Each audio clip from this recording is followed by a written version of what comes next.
Good morning students. Electrochemistry हम पढ़ रहे हैं। इस पूरे चैप्टर को डिवाइड किया है 3 पोर्शन में। जैसे आपको पहले पार्ट में करवाया गया है इलेक्ट्रोलाइसिस, सेकंड पार्ट है इसका इलेक्ट्रोलाइटिक कंडक्शन।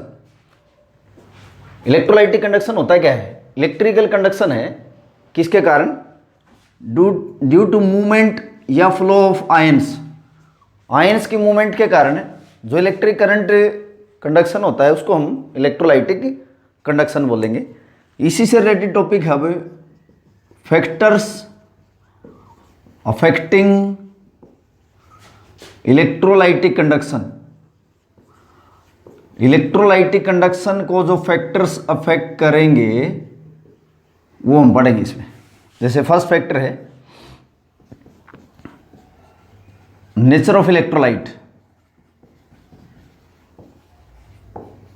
इलेक्ट्रोलाइट का नेचर कैसा रहेगा? अब देखो इलेक्ट्रोलाइट्स हम पढ़ के आए हैं। इलेक्ट्रोलाइट्स 2 तरह के होते हैं, strong electrolytes and weak electrolyte. एक एक एग्जांपल मैं यहाँ पे लिख देता हूँ। जैसे आपके पास HCl है और एक एसिटिक एसिड है। एसिटिक एसिड वीक इलेक्ट्रोलाइट है, HCl जो है वो स्ट्रॉन्ग इलेक्ट्रोलाइट है। तो नेचर पे डिपेंड करेगा इलेक्ट्रोलाइटिक कंडक्शन क्या रहेगी। जैसे आपके पास 1 मोलर HCl है और 1 मोलर आपके पास एसिटिक एसिड है, तो आप देखोगे जो HCl की इलेक्ट्रोलाइटिक कंडक्शन होगी वो ज़्यादा रहेगी एसिटिक एसिड से, क्योंकि स्ट्रॉन्ग इलेक्ट्रोलाइट्स वो होते हैं जिनका डिसोसिएशन 100% होता है, जो कंप्लीट डिसोसिएट हो जाते हैं। तो जो स्ट्रॉन्ग इलेक्ट्रोलाइट्स हैं वो ज़्यादा आयंस देंगे वीक इलेक्ट्रोलाइट के कंपैरिजन में। तो जितने ज़्यादा आयंस होंगे उतनी ही इलेक्ट्रोलाइटिक कंडक्शन ज़्यादा होगी। तो वो नेचर पे डिपेंड करेगा। मीन्स स्ट्रॉन्ग इलेक्ट्रोलाइट है वो more electrical conduction as compare to weak electrolytes. Second point है इसमें साइज ऑफ आयन। आयन का साइज कितना रहेगा? देखो आयन्स बड़े साइज के भी हो सकते हैं और छोटे साइज के भी हो सकते हैं। आयन का साइज अलग अलग रहेगा। जितना साइज बड़ा रहेगा आयन्स की मूवमेंट उतनी स्लो हो जाएगी, और जितना छोटा आयन्स होगा उतना ही आयन्स फास्ट मूव करेगा। यानी कि हम ये कहेंगे कि जो छोटा आयन है उसकी इलेक्ट्रोलाइटिक कंडक्शन ज़्यादा रहेगी किससे? बड़े आयन से। जैसे मैं कह रहा हूँ कि एक ये आयन है, छोटा आयन है कैटायन, और एक ये बड़ा आयन है कैटायन। 2 आयन्स हैं, चार्ज जैसे दोनों पे सेम दिखा रखा है।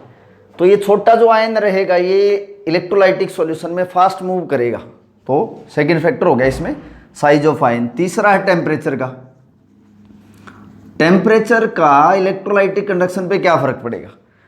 देखो जो टेम्परेचर आप इंक्रीज करोगे तो किसी भी इलेक्ट्रोलाइट का डिसोसिएशन बढ़ता है, यानी आयंस दूर दूर हो जाएंगे, आयंस के बीच में अट्रैक्शन कम हो जाएगी। तो टेम्परेचर बढ़ाने से इलेक्ट्रोलाइटिक कंडक्शन इंक्रीज हो जाएगी। जैसे वीक इलेक्ट्रोलाइट है, वीक इलेक्ट्रोलाइट का परसेंटेज डिसोसिएशन बढ़ेगा बाय इंक्रीज ऑफ टेम्परेचर। तो हम ये कह सकते हैं by increase of temperature, by increase of temperature electrolytic conduction will increase. Electrolytic conduction will increase. ज्यादा टेम्परेचर पे इलेक्ट्रोलाइटिक कंडक्शन ज्यादा होगा, कम टेम्परेचर पे कम रहेगा। फोर्थ पॉइंट है कंसंट्रेशन ऑफ सॉल्यूशन। सॉल्यूशन की कंसंट्रेशन कैसी रहेगी?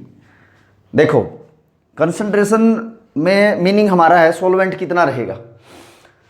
सॉल्यूशन में आप 2 तरह की कंसंट्रेशन पढ़ते हो कि more concentrated and less concentrated solution. More concentrated and less concentrated solution. अब जैसे इलेक्ट्रोलाइट आपके पास 2 तरह के हैं, स्ट्रॉन्ग इलेक्ट्रोलाइट और वीक इलेक्ट्रोलाइट्स हैं। तो दोनों की कंसंट्रेशन का इफेक्ट हम पढ़ेंगे। कंसंट्रेशन जो सॉल्यूशन की रहेगी मोर कंसंट्रेटेड या लेस कंसंट्रेटेड किसके लिए? स्ट्रॉन्ग इलेक्ट्रोलाइट के लिए और वीक इलेक्ट्रोलाइट। देखो जो स्ट्रॉन्ग इलेक्ट्रोलाइट होते हैं, स्ट्रॉन्ग इलेक्ट्रोलाइट्स कंप्लीटली डिसोसिएट हो जाएंगे, और जो वीक इलेक्ट्रोलाइट हैं वो कंप्लीटली डिसोसिएट नहीं होंगे। तो कंसंट्रेशन का क्या फर्क रहेगा दोनों में? देखो जो स्ट्रॉन्ग इलेक्ट्रोलाइट है वो कंप्लीटली डिसोसिएट तो हो जाएगा, हम ये कहते हैं कि वो उसका कंप्लीट डिसोसिएशन हो गया। तो कंसंट्रेशन का क्या फर्क पड़ेगा इस पे, स्ट्रॉन्ग इलेक्ट्रोलाइट की कंडक्शन पे? तो अगर स्ट्रॉन्ग इलेक्ट्रोलाइट है आपका, वो कंप्लीट डिसोसिएट तो हो ही जाता है, ये हम पहले भी पढ़ के आए हैं। अगर इसमें कंसंट्रेशन ज़्यादा रहेगी, सपोज मैं ये कह रहा हूँ कि अगर आपके पास ये HCl है और सॉल्वेंट इसमें कम है, जैसे कि HCl का हमने सॉल्यूशन बनाया वाटर के अंदर, और अगर इसमें सॉल्यूशन मोर कंसंट्रेटेड है, डिसोसिएटेड तो है ये HCl, कंप्लीट डिसोसिएटेड है, बट आयंस की जो इंट्रैक्शन रहेगी वो ज़्यादा रहेगी इस केस में। यानी कि सॉल्वेंट ऐड करने से जितना ज़्यादा सॉल्वेंट रहेगा सॉल्यूशन में, उतना आयंस के बीच में इंट्रैक्शन कम हो जाएगी। Suppose these are 2 ions, HCl के ये 2 आयन हैं, अगर सॉल्वेंट कम रहेगा तो ये आयंस की इंट्रैक्शन ज़्यादा रहेगी, और अगर हम सॉल्वेंट ऐड कर देंगे तो इनकी इंट्रैक्शन धीरे धीरे धीरे कम होती रहेगी और सॉल्यूशन में ये फ्रीली मूव कर पाएंगे। तो अगर स्ट्रॉन्ग इलेक्ट्रोलाइट है और कंसंट्रेशन ज़्यादा है, तो आप देखोगे कि आयंस की इंट्रैक्शन एक दूसरे के साथ ज़्यादा रहेगी, तो आयंस इजीली मूव नहीं कर पाएगा। तो अगर हमने इसमें सॉल्वेंट ऐड कर दिया एक्स्ट्रा, जैसे आपने इसमें वाटर ऐड कर दिया, तो सॉल्वेंट ऐड करने से ये आयंस के बीच में इंट्रैक्शन डिक्रीज हो जाएगी, और आयंस क्या करेंगे, आयंस इन जो सॉल्वेंट हम ऐड कर रहे हैं वो आयंस को क्या करेंगे, दूर दूर करेगा एक दूसरे से। तो आयंस की इंट्रैक्शन कम ज़्यादा है अगर सॉल्वेंट कम है, तो आयंस की इंट्रैक्शन डिक्रीज हो जाएगी अगर आप सॉल्वेंट ऐड कर देते हो। ये तो पहला था स्ट्रॉन्ग इलेक्ट्रोलाइट के केस में। वीक इलेक्ट्रोलाइट के केस में भी इलेक्ट्रोलाइटिक कंडक्शन इंक्रीज होती है डाइल्यूशन से, यानी सॉल्वेंट ऐड करने से। तो वीक इलेक्ट्रोलाइट जो है वो कंप्लीटली डिसोसिएट नहीं होते। तो अगर आप इसकी डाइल्यूशन करते हो, मतलब इसमें आप सॉल्वेंट ऐड करते हो, तो उसमें क्या होगा, एक तो डाइल्यूशन से परसेंटेज डिसोसिएशन बढ़ेगा। यानी कि अगर कोई इलेक्ट्रोलाइट है, सपोज ये आपके पास एसिटिक एसिड है, मैं कहता हूं कि किसी कंसंट्रेशन पे 10% डिकम्पोज हो गया, 10% टूट गया, और मैं इसमें कुछ वाटर और ऐड कर दूं, वाटर ऐड करने से इसका ये परसेंटेज डिसोसिएशन बढ़ेगा, 20% हो सकता है, 30 हो सकता है, या फर्दर इंक्रीज होता रहेगा अगर मैं इसकी डाइल्यूशन करता जाऊंगा। तो दोनों के केस में इलेक्ट्रोलाइटिक कंडक्शन बढ़ती है, चाहे वो स्ट्रॉन्ग इलेक्ट्रोलाइट हो चाहे वीक इलेक्ट्रोलाइट। स्ट्रॉन्ग इलेक्ट्रोलाइट के केस में इलेक्ट्रोलाइटिक कंडक्शन इंक्रीज होती है। क्यों इंक्रीज होती है? क्योंकि आयंस के बीच में इंटरेक्शन कम हो जाएगी सॉल्वेंट ऐड करने से। दूसरा है वीक इलेक्ट्रोलाइट, वीक इलेक्ट्रोलाइट की भी कंडक्शन बढ़ेगी अगर हम उसमें सॉल्वेंट ऐड करेंगे तो। क्यों? क्योंकि डाइल्यूशन से या सॉल्वेंट ऐड करने से इलेक्ट्रोलाइट की परसेंटेज डिसोसिएशन इंक्रीज होगी, तो इलेक्ट्रोलाइटिक कंडक्शन बढ़ेगी। यानी कंक्लूजन ये है, चाहे स्ट्रॉन्ग इलेक्ट्रोलाइट हो चाहे weak electrolyte, electrolytic conduction increase होगी डाइल्यूशन से if you add more and more solvent, because strong electrolyte के केस में तो आयंस में इंटरेक्शन डिक्रीज होगी, और वीक इलेक्ट्रोलाइट के केस में उसका परसेंटेज डिसोसिएशन इंक्रीज हो जाएगा। तो फैक्टर हम पढ़ रहे हैं कि इलेक्ट्रोलाइटिक कंडक्शन को अफेक्ट करने वाले फैक्टर कौन कौन से हैं। टेम्परेचर अफेक्ट करता है, कंसंट्रेशन अफेक्ट करती है सॉल्यूशन की, तीसरा बताया साइज ऑफ आयंस अफेक्ट करते हैं। नेक्स्ट है इसमें nature of solvent, fourth factor is nature of solvent. देखो सॉल्वेंट जो आपका यूज कर रहे हो सॉल्यूशन में, सॉल्वेंट की जितनी ज्यादा पोलर सॉल्वेंट आप यूज करोगे, more the polarity of solvent, more the polarity of solvent greater is the ionisation. जितनी सॉल्वेंट की पोलैरिटी ज्यादा रहेगी, जितना ज्यादा पोलर रहेगा, उतना ही आयंस के बीच में इंटरेक्शन कम करेगा वो इलेक्ट्रोलाइट की, और उतना ही इलेक्ट्रोलाइटिक कंडक्शन बढ़ेगी। तो हम ये कह सकते हैं कि जितना पोलर सॉल्वेंट ज्यादा रहेगा, सॉल्वेंट में पोलैरिटी जितनी ज्यादा रहेगी, इलेक्ट्रोलाइटिक कंडक्शन उतना ही ज्यादा रहेगा। तो these are the factor which affect the electrolytic conduction. जैसे किसी मेटेलिक वायर में हम इलेक्ट्रोलाइटिक कंडक्शन पढ़ते हैं इलेक्ट्रॉन्स की वजह से, ऐसे ही किसी इलेक्ट्रोलाइट के अंदर जो इलेक्ट्रोलाइटिक कंडक्शन होगी वो आयंस की मूवमेंट की वजह से होगी। तो अब हम इलेक्ट्रोलाइटिक कंडक्शन से रिलेटेड कुछ बेसिक टर्म्स यहां पढ़ेंगे। बेसिक टर्म्स जैसे कि रेजिस्टेंस क्या है, कंडक्टेंस क्या होता है, स्पेसिफिक कंडक्टेंस क्या है, रेजिस्टिविटी क्या है, इक्विवेलेंट कंडक्टिविटी क्या है, या मोलर कंडक्टिविटी क्या है। ये बेसिक सी टर्म्स हैं जो आप लोअर क्लासेज में भी पढ़ के आए हो। रेजिस्टेंस है, कंडक्टेंस है, कंडक्टिविटी है, इक्विवेलेंट कंडक्टिविटी है, इक्विवेलेंट कंडक्टिविटी या जैसे मोलर कंडक्टिविटी है। ये कुछ टर्म्स यहां हम पढ़ेंगे। अब देखो, पहले है जैसे रेजिस्टेंस। आप फिजिक्स में भी जैसे पढ़ के आते हो कि potential difference applied across the electrode is directly proportional to current passing through the metallic wire और एनी सिस्टम। ऐसे ही यही रूल हमें लगाना है इलेक्ट्रोलाइटिक सॉल्यूशन के अंदर। Potential difference is directly proportional to current passing through metallic wire. तो प्रोपोर्शनलिटी कांस्टेंट के लिए मैं यहाँ पे आर लिख रहा हूँ, R is constant of proportionality. और आर क्या रिप्रेजेंट करता है? रेजिस्टेंस।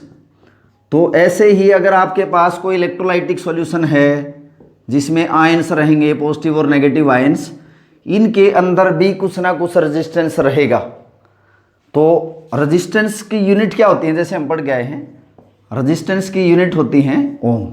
अब देखो, किसी इलेक्ट्रोलाइटिक सॉल्यूशन का रेजिस्टेंस तो हमें नहीं पढ़ना, हमें डिस्कस करनी है इसकी कंडक्टेंस। अब कंडक्टेंस क्या होगी? Reciprocal of this resistance. Conductance क्या होगी? कंडक्टेंस को हम जी से डिनोट करते हैं। कंडक्टेंस क्या रहेगी? Reciprocal of resistance. तो इस कंडक्टेंस की यूनिट क्या हो जाएंगी? ओम इनवर्स, या हम इसको मोह से भी रिप्रेजेंट कर सकते हैं या साइमन से भी इसको रिप्रेजेंट करते हैं। These are the units, ohm inverse, mho या साइमन किसकी यूनिट है? कंडक्टेंस की। और कंडक्टेंस को हम किससे रिप्रेजेंट कर रहे हैं? जी से हम इसको रिप्रेजेंट करेंगे। तो रेजिस्टेंस हो गया आपका, कंडक्टेंस है। उसके बाद है कंडक्टिविटी। कंडक्टिविटी को हम के से डिनोट करते हैं, कापा बोलते हैं इसको, के से डिनोट करते हैं, कापा से इसको हम रिप्रेजेंट करेंगे। तो कंडक्टिविटी होती क्या है? देखो, किसी भी इलेक्ट्रोलाइटिक सॉल्यूशन के अंदर आप जैसे फिजिक्स में पढ़ के आए हो कि रेजिस्टेंस जो रहेगा वो डायरेक्टली प्रोपोर्शनल होता है length of any conductor and inversely proportional होता है उसके क्रॉस सेक्शनल एरिया पे। Resistance is directly proportional to length and inversely proportional to its cross sectional area. इस प्रोपोर्शनलिटी कांस्टेंट के लिए मैं यहाँ पे लिख रहा हूँ रो, और ये है रजिस्टिविटी L/A। तो रो यहाँ पे क्या है? रजिस्टिविटी हम पढ़ेंगे यहाँ पे। तो अब इस रजिस्टिविटी को हम डिफाइन भी कर सकते हैं। R is the resistance that is equal to rho, L is the length, A is the cross sectional area. तो हम रजिस्टिविटी को ऐसे लिख सकते हैं, अगर if length is equal to 1 centimetre, जैसे कि अगर आपके पास कोई इलेक्ट्रोलाइटिक सॉल्यूशन है और इसमें इलेक्ट्रोड्स के बीच में अगर सेपरेशन रहे 1 सेंटीमीटर का और क्रॉस सेक्शनल एरिया जो रहेगा 1 सेंटीमीटर स्क्वायर रहे, तो रो किसके इक्वल हो गया? आर के इक्वल हो गया। अगर लेंथ 1 सेंटीमीटर हो, cross sectional area 1 centimetre square हो, तो जो रो है that is equal to R. तो अब हम इस रो को डिफाइन कर सकते हैं। रो क्या है?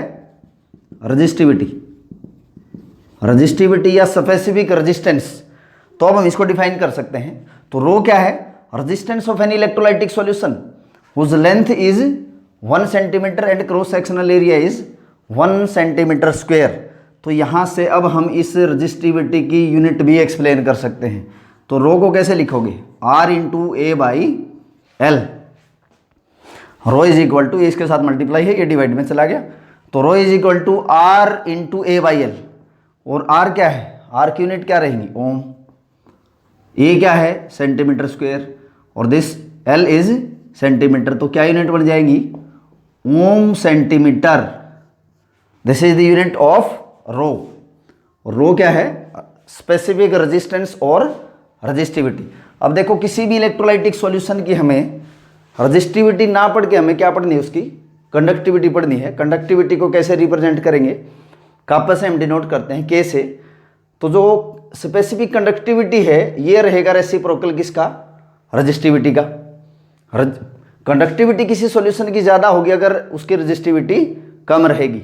तो अब हम इसकी यूनिट भी एक्सप्लेन कर सकते हैं। इसकी यूनिट क्या हो जाएंगी? इसके इनवर्स हो जाएंगी, that is equal to ohm inverse centimetre inverse, और ओम इनवर्स की जगह और क्या लिख सकते हो आप, साइमन सेंटीमीटर इनवर्स आप यहाँ से लिख सकते हो। जैसे वहाँ पे लिखा था R is equal to rho into L by A, तो R की जगह हम क्या लिख सकते हैं, R की जगह हम लिख सकते हैं 1 by G, because reciprocal of conductance. और रो की जगह हम क्या लिखेंगे, 1 by conductivity into L by A.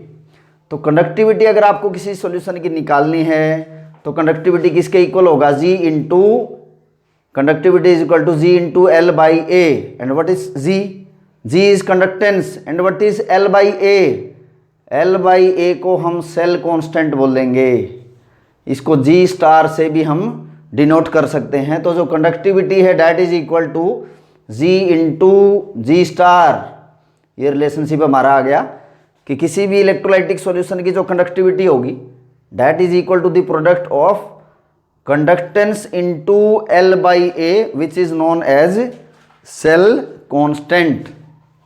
तो अब यहाँ से हम स्पेसिफिक कंडक्टेंस या कंडक्टिविटी को भी डिफाइन कर सकते हैं। What is K is equal to G into L by A. देखो अब हम इसको स्पेसिफिक कंडक्टिविटी को डिफाइन कर सकते हैं।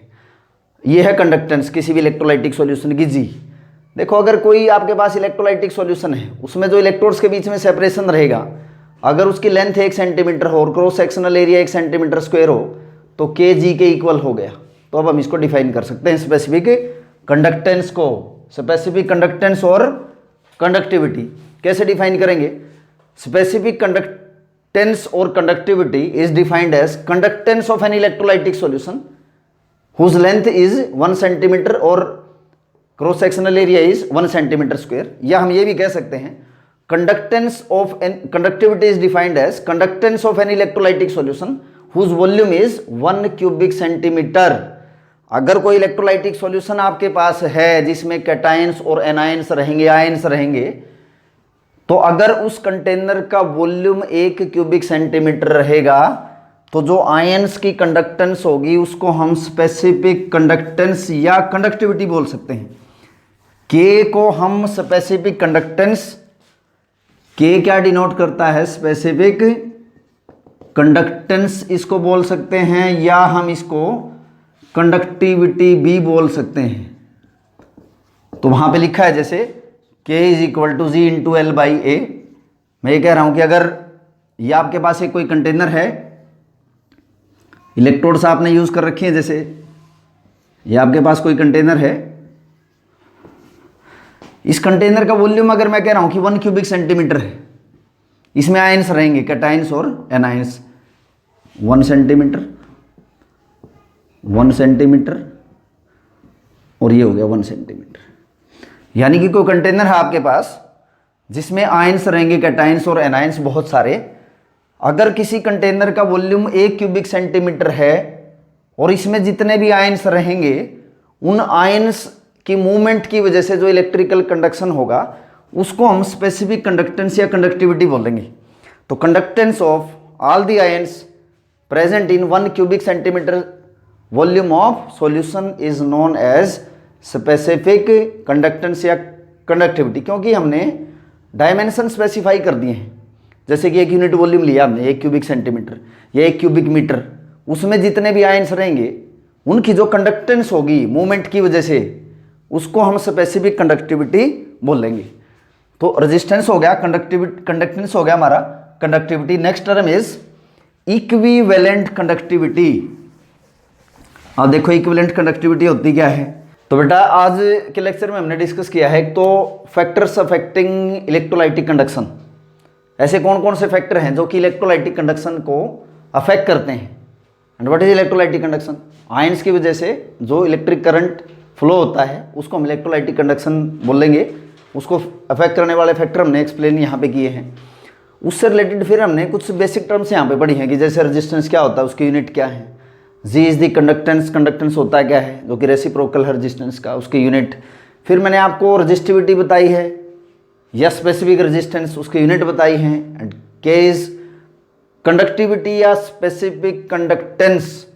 उसके बाद नेक्स्ट लेक्चर में हम जो 2 टर्म बच गई है हमारी, इक्विवेलेंट कंडक्टिविटी और मोलर कंडक्टिविटी ये डिस्कस करेंगे, और इक्विवेलेंट कंडक्टिविटी और मोलर कंडक्टिविटी का स्पेसिफिक कंडक्टेंस के साथ रिलेशनशिप भी आपको करवाया जाएगा नेक्स्ट लेक्चर में। Thank you students.